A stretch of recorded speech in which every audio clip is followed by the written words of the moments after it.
Good morning and welcome to Race Industry Now, the weekly webinar series from EPARTRADE, presented to you by ARP, Performance Plus Global Logistic, Ferrari Racing Components, Peak, Quower, and Fifth Third Bank Motorsports. I am Francis Savignan, the founder and CEO of EPARTRADE, the racing industry, every minute, every day. This is episode 471. It's also the last one of the 2024 season. We will be back live Race Industry Now weekly webinar series at the end of February next year. And we have a big Race Industry Week coming up soon. So with me this morning are Judy Kin, the co-founder of EPARTRADE, and a wonderful host, Mr. Brad Gilly. Judy? Thank you, Francis, and thank you everyone for attending today. I just got to say, I am very thankful and honored to have Peak as one of our presenting sponsors, second year in a row.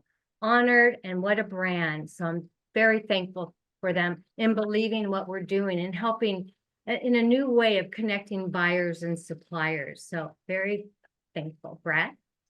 Awesome. Well, thank you very much, Francis and Judy, and really looking forward to Race Industry Week. I've been getting the emails and seeing the amazing guest lineup that we have coming up, so it's going to be fantastic. So we'll talk to you two here in about 45 minutes or so. Looking forward to it, and thank you very much. Today's topic, antifreeze and coolant. Aren't all coolants the same? By Peak, and with us is Joe Long, Old World Industry Senior Field Technical Trainer. And Joe, welcome. It's great to see you again. Well, thank you, Brad, and thank you, everyone from EPARTRADE, for inviting me again. I understand I'm last, and let's hope that in 2024 I'm the best.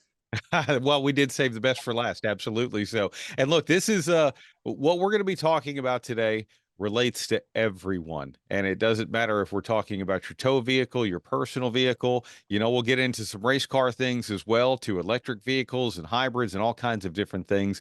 Coolant is needed pretty much everywhere. So let's give the quick answer, Joe, to the question of our topic. Aren't all coolants the same? What do you have to say to that?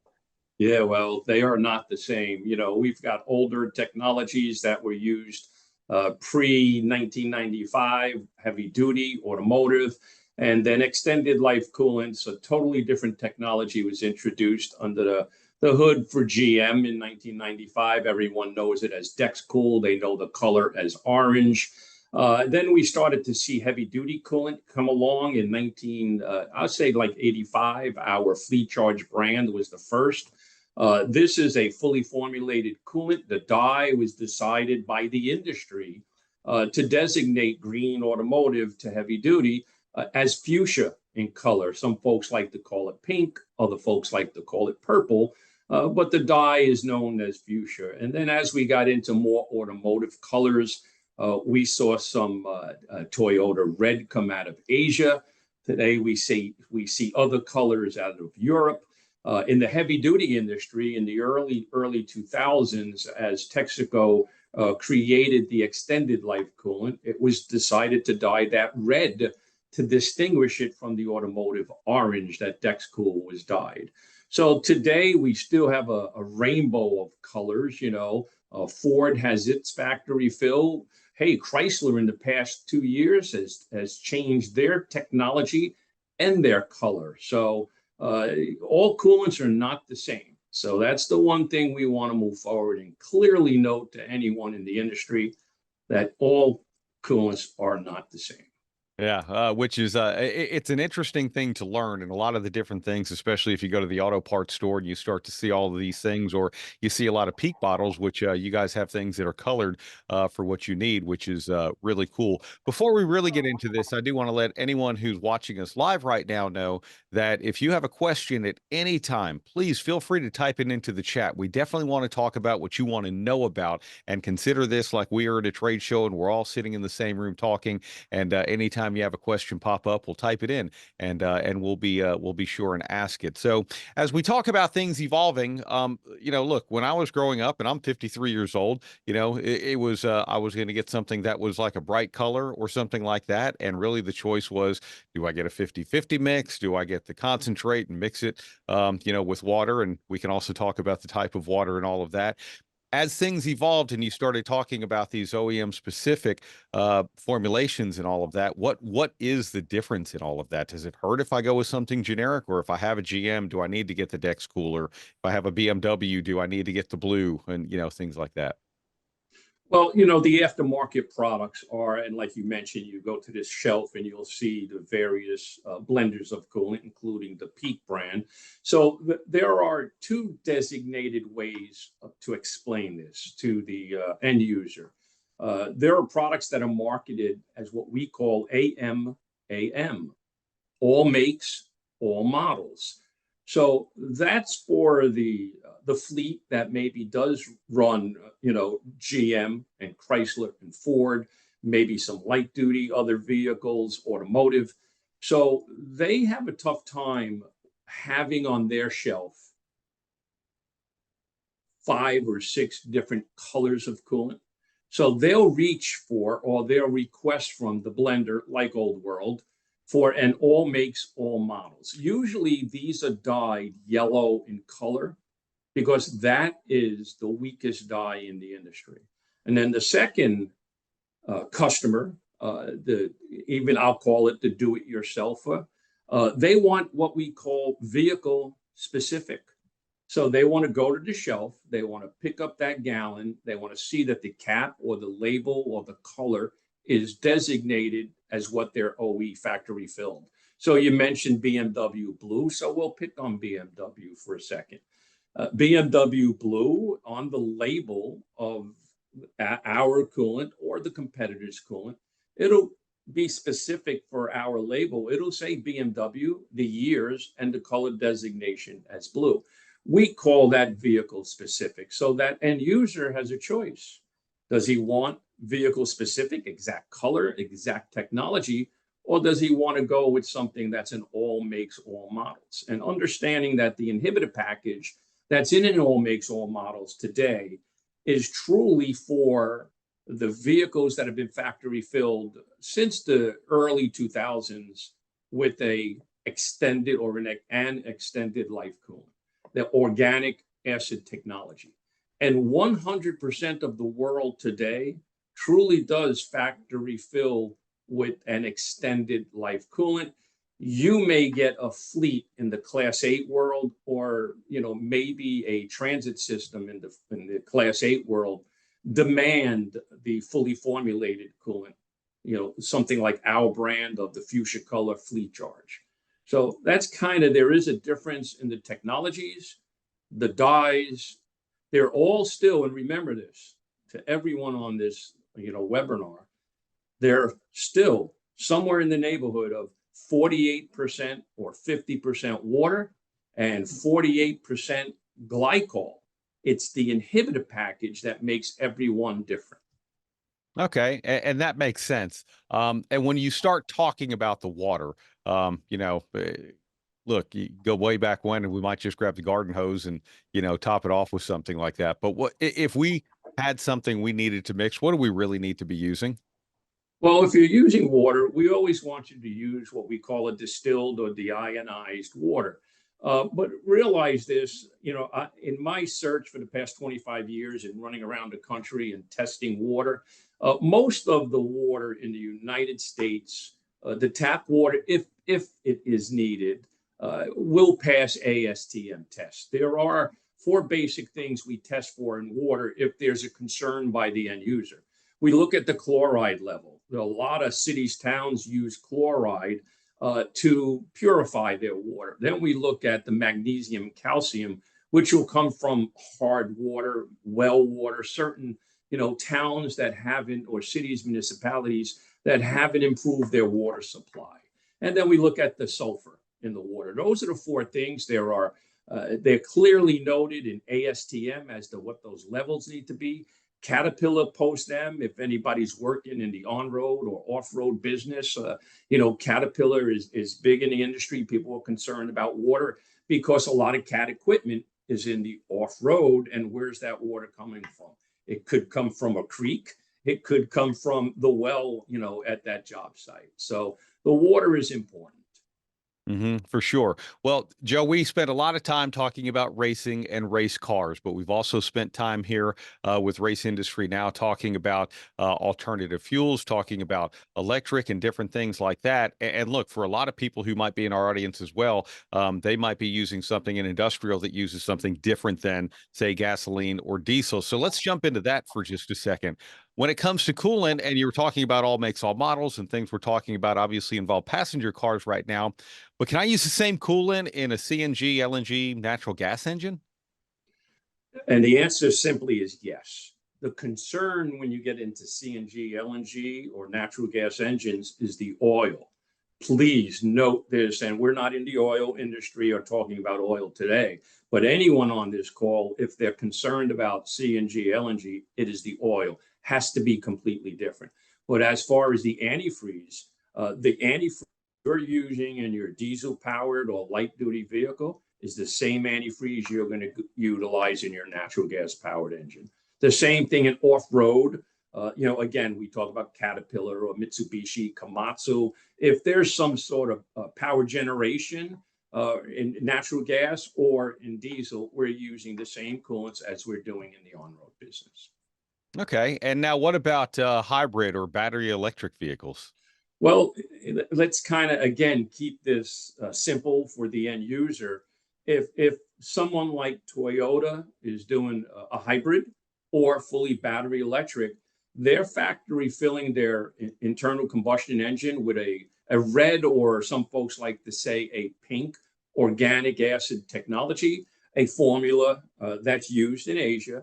They're using the same exact coolant in their battery electric or the hybrid. And the same thing comes along here in North America. GM has been using Dexcool for how many years? 29 years, factory fill, 30 years now, basically. And they're using the orange Dexcool in their battery electric vehicle. Across the board, Ford, uses a yellow for the past 3 years, a nitrite-free and organic acid technology. The same exact coolant is used in their battery electric. The change will come in technology, and that's the research that Old World and the other blenders are doing, the inhibitor manufacturers are doing. They're looking at the change that will come when it's a hydrogen-powered battery electric vehicle. That's where you have to have a very low micro Siemens or battery electric type of coolant when we get into hydrogen-powered battery electric vehicles. No, that's really interesting. Let's talk about where we live. I'm here in Texas. We might get 1 or 2 freezing days a year, for example. Right. And Right. I know we talk about antifreeze and coolant. We're talking about 2 different temperature spectrums, but Correct. I'm not really worried about, anything in my vehicle freezing. So if I'm not worried about temperatures, can I just use straight water in my system? Great question. Frank Kelly of Caterpillar and Cummins, they both have written an SAE paper on the subject, and it is clearly noted that a percentage of glycol, even though you're not worried about freeze, and this occurs down, south of the border, whether it's Mexico, Central America, South America, a lot of mines, a lot of marine applications. They used to utilize water, and water generates bacterial type of growth. So what this paper clearly notes, this SAE paper, clearly notes that a percentage of glycol use prevents that bacterial growth. So even though you're not concerned about freeze, you need to be concerned about other issues in a cooling system that doesn't use glycol. So if you look up any specifications for OEs, whether it's Detroit or Mercedes, Volvo, Mack, and so on, Cummins, you will see that anything below 40% glycol, they'll kind of flag it to say your glycol level is too low. Anything above 60% glycol, they'll flag that. More is not better when it comes to glycol percentage, because what's the best way to remove heat from any engine? Water. Water is your best heat transfer. Now, I know a flag just came up and a question just came up. I couldn't read it fast enough. So I don't know if it's something I need to address from the gentleman or young lady down in Brazil was asking a question. Yeah, and we can get to that here in just a second. Excellent. While we're on the topic of, talking about temperatures, and it's interesting because I was going to ask you, yes, I'm very used to 100+ degree days, almost for about 90 days throughout the entirety of summer. So, I'll ask you the opposite on the I'm not worried about freezing, but I am certainly worried about hot temperatures. And I know you answered the bacteria question, and to me, everything that happens inside of that radiator and everything that's going through my engine is important to me as well. But what do you tell someone who has the extreme on the other end? Well, again, remember, you're talking freeze point or cold. The border of Canada and in the U.S. in Canada. So there are fleets in Canada that actually ask Old World to blend their coolant at 60% glycol, 40% water. So that's the perimeter that OEs and heavy duty OEs especially look at. 40% glycol, that's minus 12 degrees. That's more than enough to protect you anywhere down in the South. As you get over the border, we want somewhere between 50% glycol, which is minus 34 degrees, or minus 37 degrees Celsius, to 60% glycol. That'll bring you down to minus 65 degrees Fahrenheit. So you don't want to go greater than 60% glycol because you will lose the capabilities of transferring the heat because water transfers heat. Interesting. Okay. I'm going to skip the Brazil question briefly. They were asking about electric vehicles and things like that, because this next one that came through is a little more on topic. And it says, does a product such as water wetter enhance the cooling properties of the glycol, or is it not necessary? It is not necessary. Water wetter is a product that was introduced in the racing industry and in the automotive industry for water pumps to get lubrication. Your glycols that are produced by Old World and other blenders has lubricity in it for the water pump. So when you're in the racing industry, and again, this is my understanding, we don't want to spill glycol on a racetrack because glycol is going to saturate the asphalt and it'll make the track extremely slippery. So we've created water wetter, which will not saturate the asphalt, or even if it's concrete, that track. You don't want to have glycol on any racetrack. So that's where water wetter was introduced. It does a great job in lubricating the inside of a cooling system, but it's not necessary in a diesel engine, a light duty vehicle. Okay, interesting. All right, let's go to our question from Brazil. And first of all, Marcio, thank you for the kind words you had said about following race industry now and developments in the world of performance. The question is, as I'm in the electrical field, my question is therefore related to electric vehicles. How is the development of refrigerant fluids for them, knowing that there is a need for different circuits and the need for optimal temperature stability so that they can provide the optimal performance? Thank you. Okay, so and again, it's an area that ASTM is writing papers. They have nothing published yet. TMC, the Technology and Maintenance Council for the American Truckers Association, I chaired that council to write up battery electric vehicle coolants.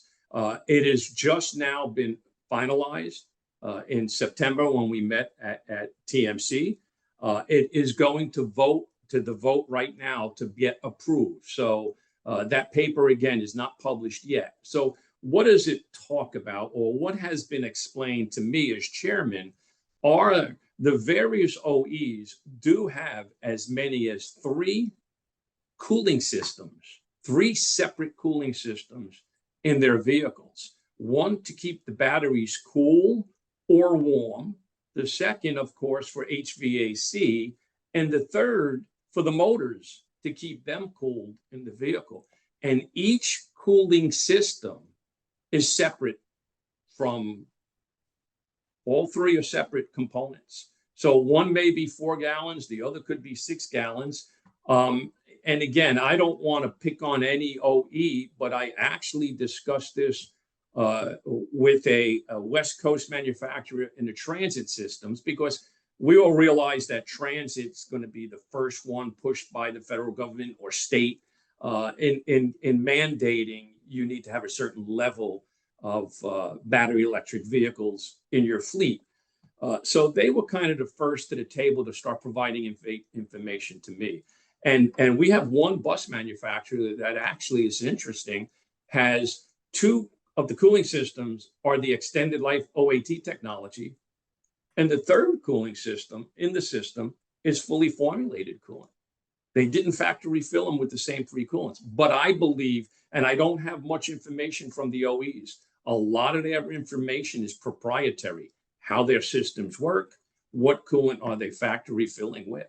So on the battery electric side, on heavy duty, it's a little bit less information than the automotive side, where I clearly know that GM puts Dexcool there, Toyota puts their red or pink coolant in their system, and so on.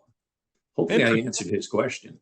Yeah, no, and that is interesting, and you almost had me to another question, because I'm thinking, again, I know my limitations, and my Forerunner that goes to the dealership, but anything older than that I might be able to mess with, then I'll play around with that. So I always think of cars in terms of, hey, you have to let the engine heat up before it starts heating up, the heater core under your dashboard, so you get heat inside of your car in the wintertime. But now it feels like vehicles get warmer quicker. So are we talking about 2 different systems now?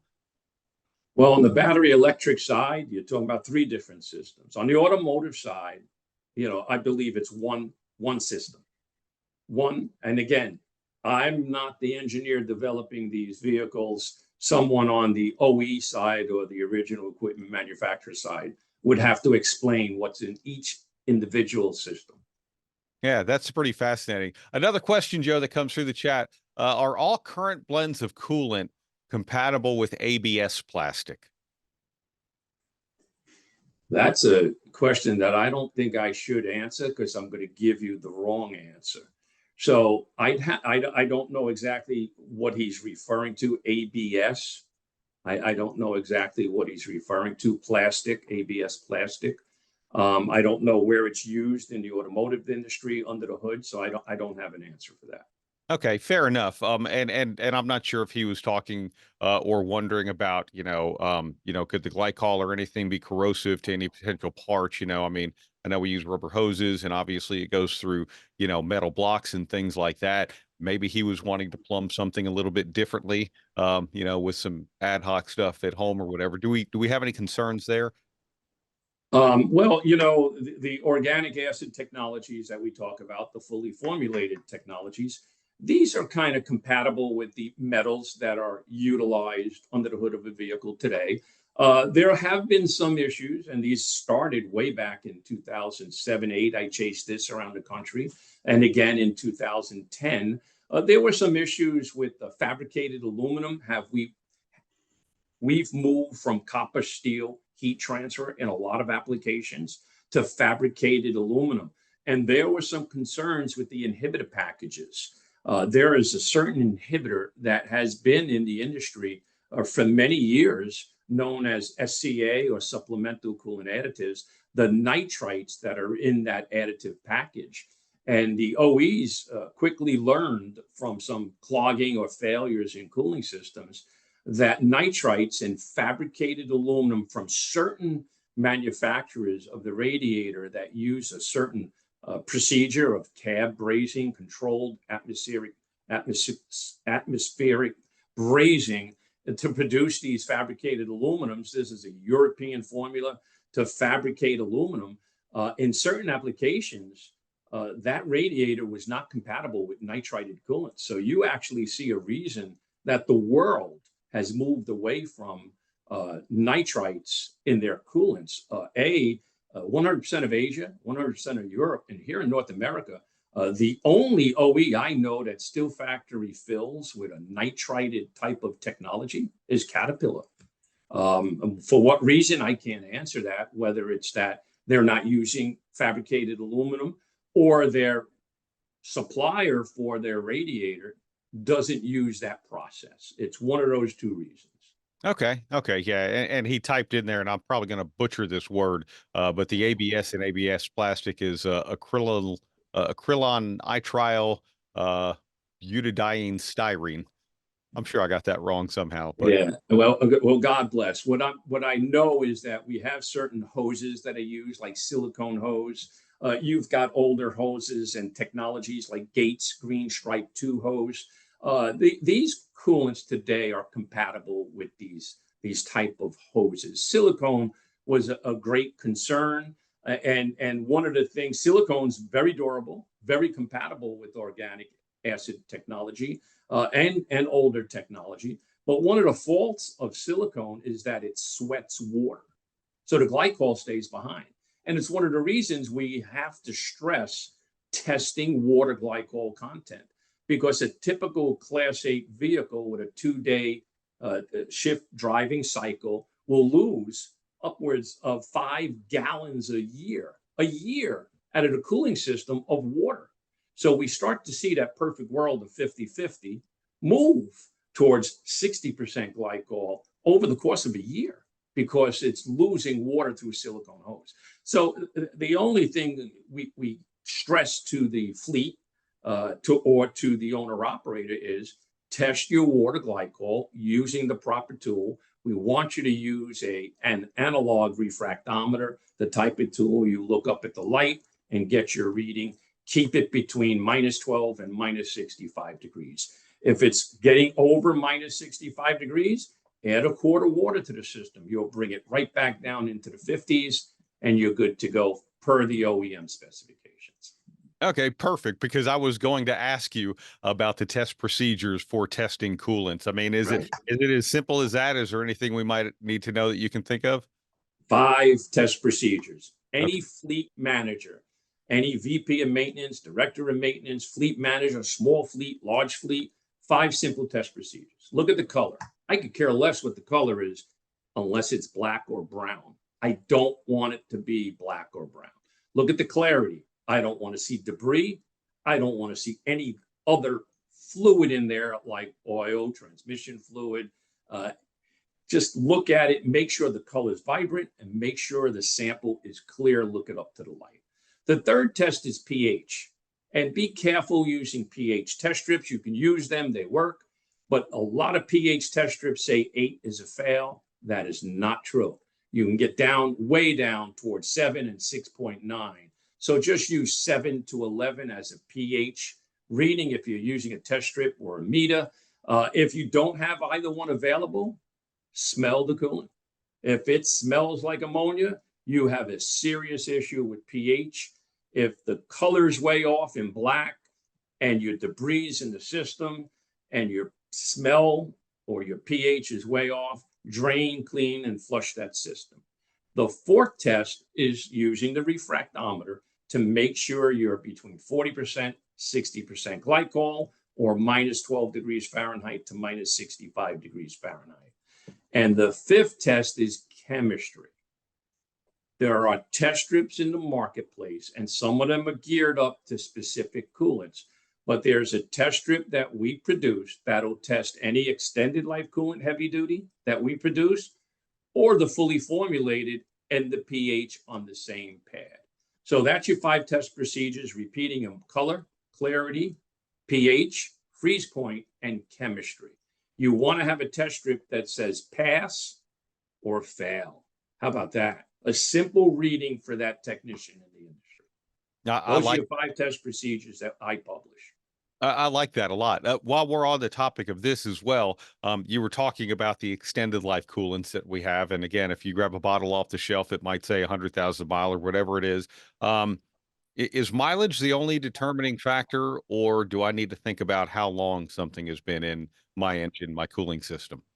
Well, as some of these automotive extended life coolants have hit the market, like a Dexcool and the others, the terminology that they've been publishing for years is 5 years, 150,000 miles.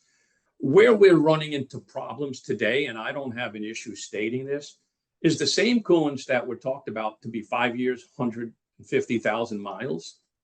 Some folks today are stating that they're 8 years, 300,000 miles. Well, it's the same exact coolant. I'm a little bit confused as to that sudden labeling of the same exact technology. So for me, to the end user, please, 5 years or 150,000 miles. Let the OE dictate to you that that's when you should change the coolant. Again, aftermarket, all makes, all models. You may see some other statements on those labels. They would have to prove it. Now, there are some formulas that have been created that are now noted as a 10-year, 300,000 mile type of coolant. And those warranties or, you want to call it guarantees in writing come from the blender. They don't come from the OE. So we've got some specific coolants that we produce for an OE on the heavy duty side. It's 1.5 million mile, 10-year coolant. So it depends. Always go to the OE.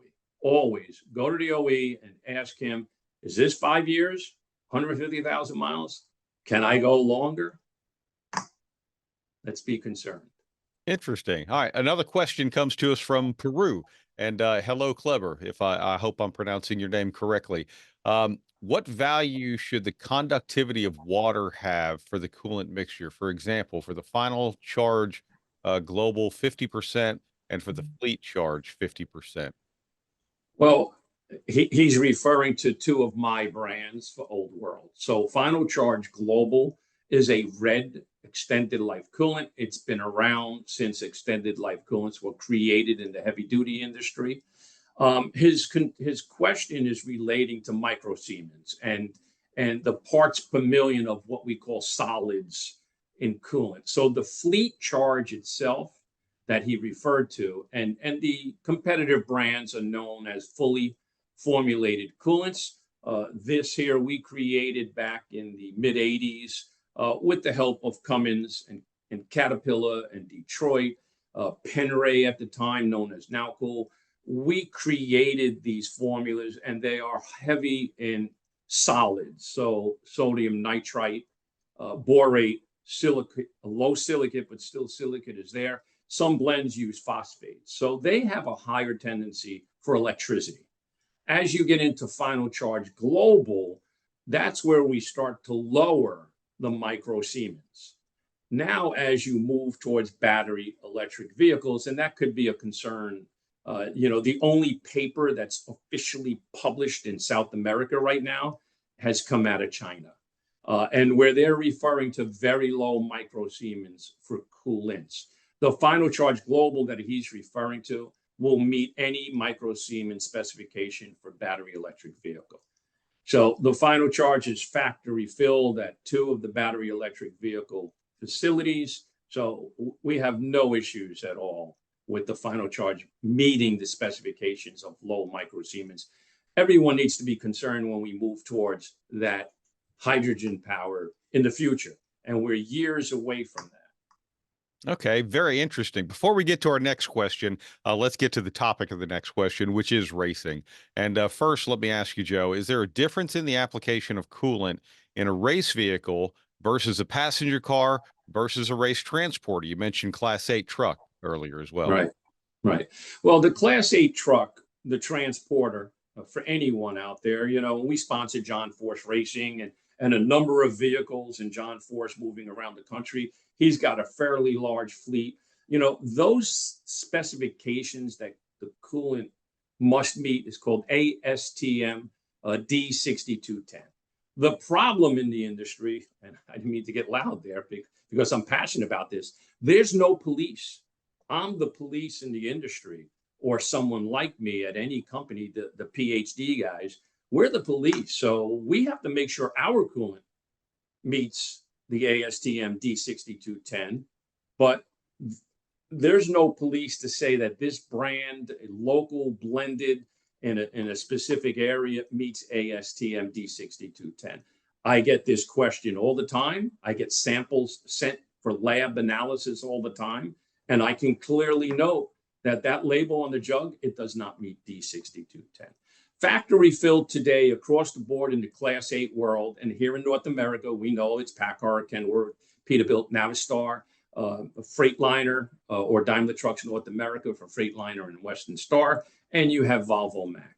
100% of factory fill is organic acid technology. You want to tweak on the color a little bit. You know, red is the predominant color. There's been some tweaking by one OE that asked Old World to dye it a little more orangey, less red. And we even had a situation on another OE where it was red, red, red, and then suddenly it looked pinkish. And so the intention was to be red, but that was their color of choice. So when you get into, you know, the Class 8, you must use that type of technology. Older vehicles can use the fully formulated. Newer vehicles are really geared up for the red extended life coolant. Now you get into the automotive world. Race cars, again, you know, is a race car running around a track that the track doesn't want ethylene glycol in the system? That I'm repeating myself from earlier in this conversation. So the question then comes from the chat from Rob Laney. Should you drain your race car cooling system over the off season if you're only using water and water wetter to prevent bacteria? Should you drain the system in the off season when the car's not running and put glycol in there? I'm That's not the sure. question.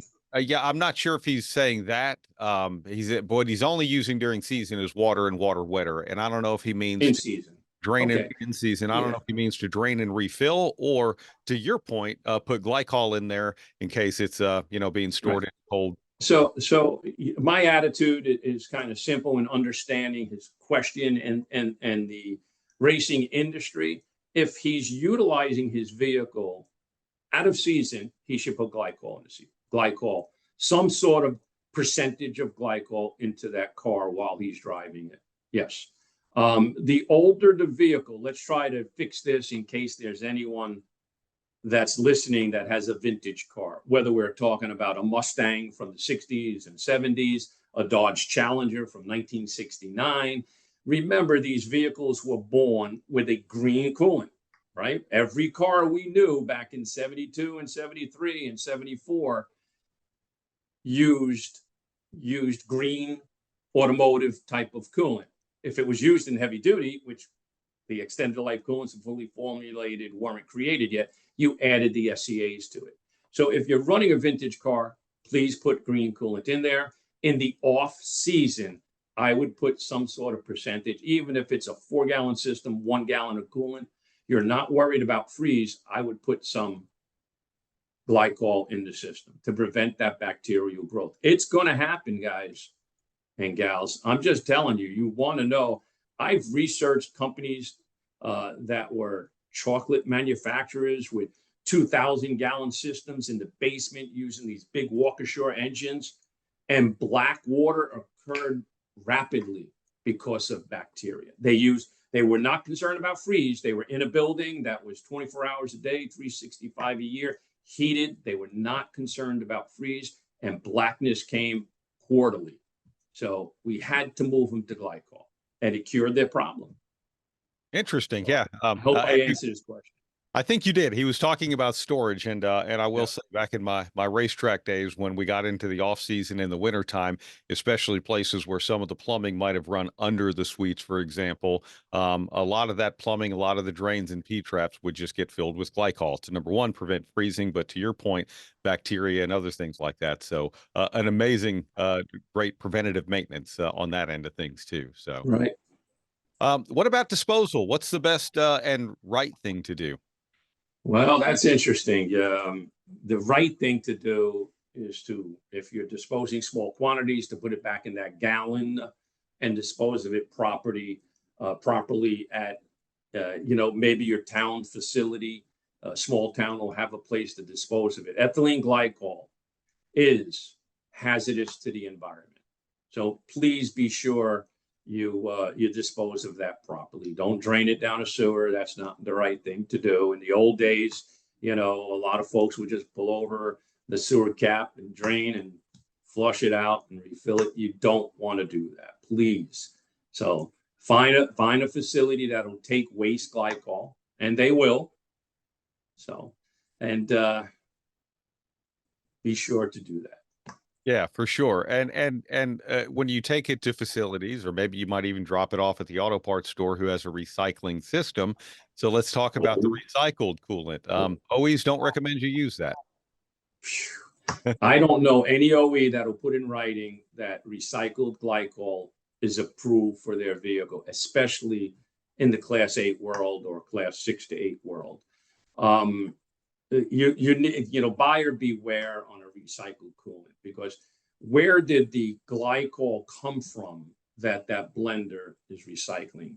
There are certain procedures that, you know, that old machine that we talked about that was available in the 90s to take coolant, it didn't do anything to the coolant except filter out some of the solids. It didn't do anything to the inhibitor package. And that's what the end user needs to be aware.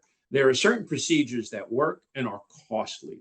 So if a coolant is real inexpensive, you need to consider that this is possibly a poor job at recycling. I've done that research for years.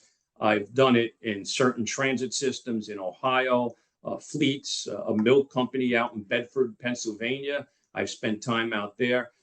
As he had a failure, looking at the brand of coolant that he was buying, and then having it analyzed, it was a very poor job of recycled coolant. So I don't want to put the word out too bad, because there are a couple companies across America, the US, that do a fairly good job at recycled coolant. But my research is not to look at the new product that they're providing to me, you know, a sample, and have it analyzed and say, gee, this is okay, or I'm concerned. It's taking samples out of that recycled, gets into the vehicle for 6 months, and watching the degradation of the glycol, how rapid it is compared to virgin ethylene glycol. So the buyer beware. And I do this research all the time. Analysis of coolants. Let's take a look at something 6 months in its life to a year to even a year and a half. And it's amazing how the glycol dies rapidly from a recycled coolant. Yeah, that's a great response as well. You mentioned classic cars. You know, sometimes new technology in certain things is great for what we're doing and what we're manufacturing new, but it isn't always great for something that might have been manufactured, you know, 50, 70 years ago. Is there anything wrong? What do you say to someone when it comes to the new technologies, the new advancements that we've made in coolant and antifreeze for someone who has a classic car? Well, it's a tough one in this way.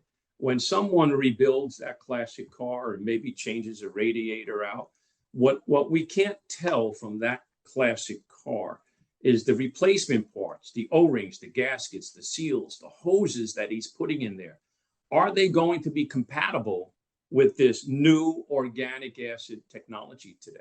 So my recommendation as to anything pre-1994 in automotive, anything, use green, good old-fashioned green coolant.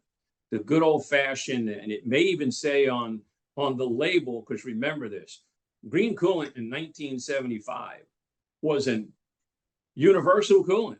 So it may say universal on there, but please note that it's universal to pre-1995.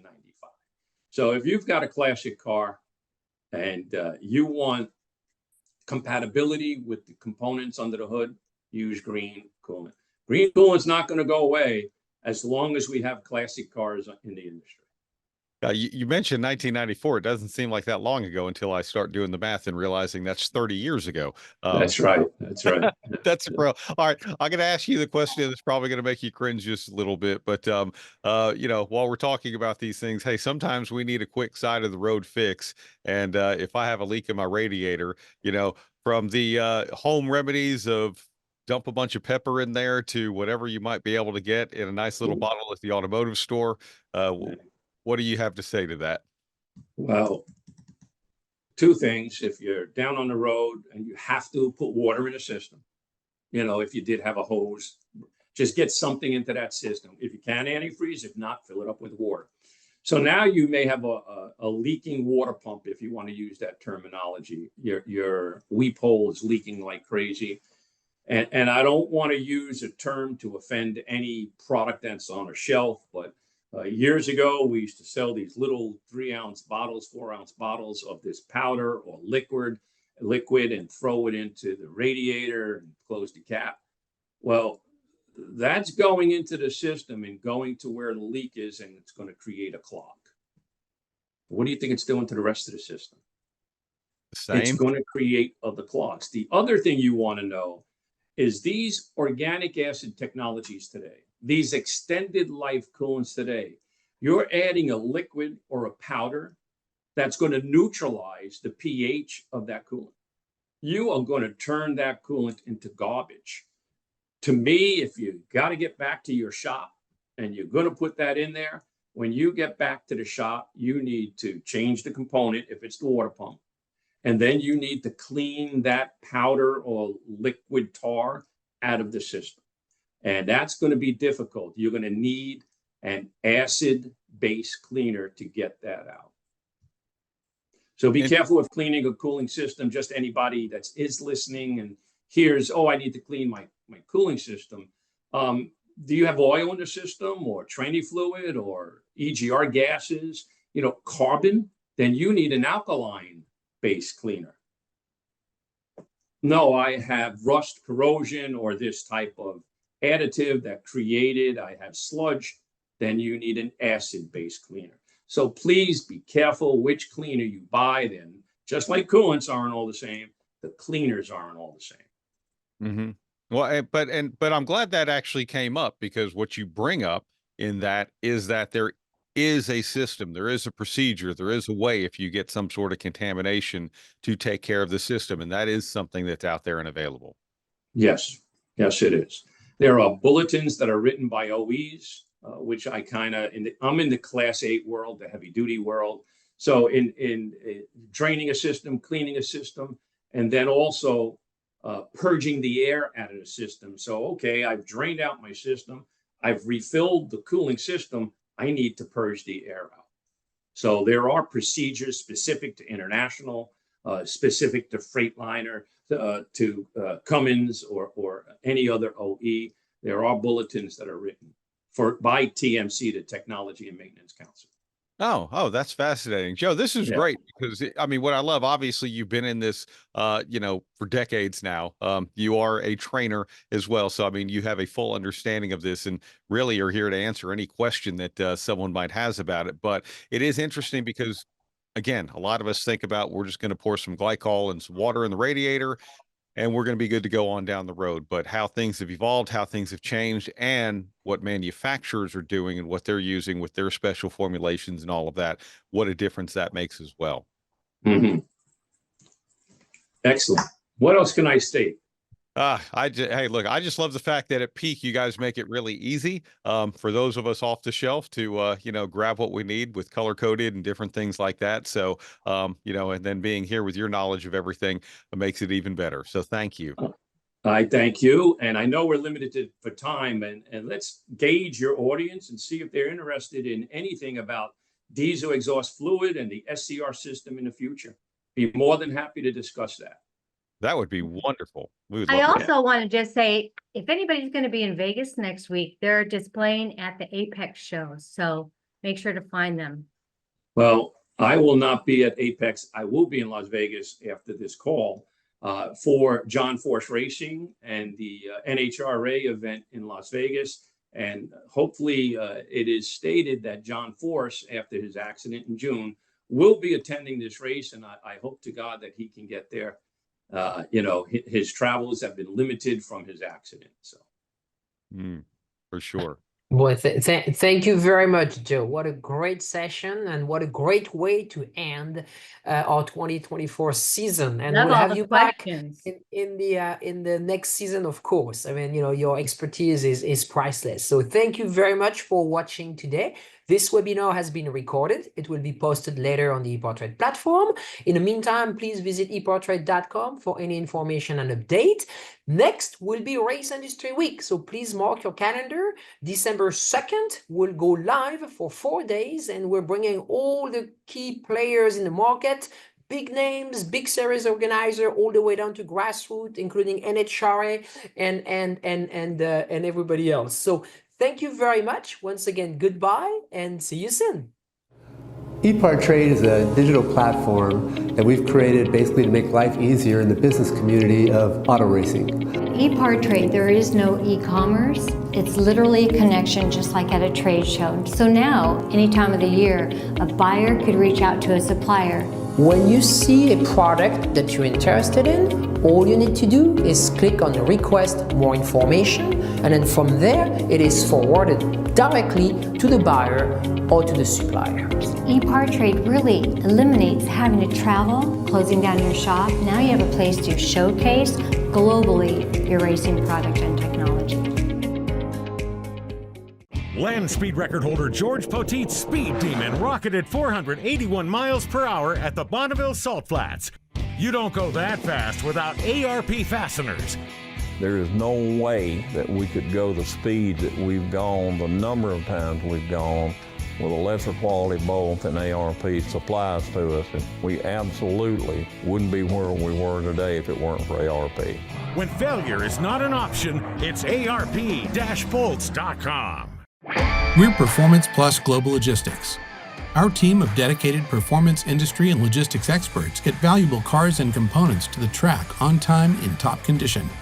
We provide expedited logistics solutions for the performance industry using direct routes instead of deferred options, and communicate all necessary information to the appropriate resources to meet regulations and ensure a smooth transit and secure delivery, both domestically and internationally. And we exceed customer expectations by providing best-in-class service with an efficient and cost-effective system in place. Contact us today to book your next shipment. You work as hard as your truck, and you have no time for downtime. That's why more truck owners trust Blue Def, America's #1 diesel exhaust fluid brand. Each batch is guaranteed pure, so you can avoid costly repairs caused by inferior DEF. Demand America's best for your truck.